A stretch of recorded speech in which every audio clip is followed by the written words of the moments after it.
大家夏天有冇覺得咧出汗出得好多之後咧會好口渴？我依家咧就喺吉隆坡同阿女出嚟度假，已經係第9日啦。我一個好明顯嘅感覺就係夏天出汗出得多之後咧，我會覺得好口乾舌燥。咁亦都衍生咗一個問題，我就突然間諗起我睇書以前學嘅叫燥熱傷津，即係傷津熱，即係你汗水出得多之後咧，你就會覺得好燥啦，口乾舌燥啦，於是乎你就想飲凍嘢。但係呢個時候飲凍嘢咧係解唔到渴噶，所以夏天飲一杯熱茶反而好啲。咁另外咧就係汗出得多之後咧，汗為心之液汗水出得多之後佢會傷到心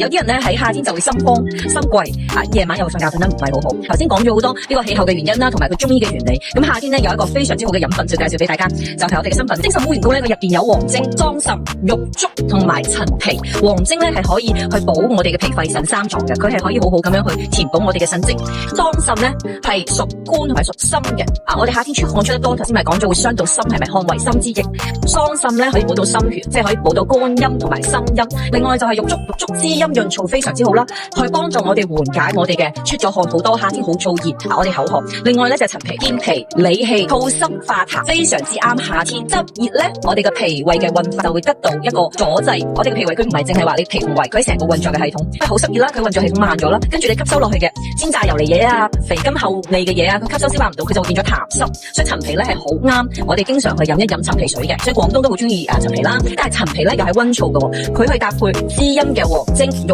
竹同桑葚就係好絕噶啦。所以呢個咧係我哋嘅新嘅配方，分享推薦俾大家。我亦都係幾個月之前開始試食啦，我而家每日都離唔開，因為我本身係一個屬火嘅人，我本身就係好燥熱，我唔飲凍飲嘅，我會用好多滋陰嘅嘢去化解身體嗰一種燥熱。所以呢個咧推薦俾大家，老少皆宜嘅，小朋友都可以飲少少無區嘅。如果你唔係好嚴重，你沖一大壺水，分享俾老人家、小朋友都可以。如果你自己比較重啲咁嘅情況，咁就一日1條啦，甚至乎2條啦，你沖個礦泉水、沖個茶度都 OK 嘅。祝大家有個快樂、開心又舒服嘅夏天。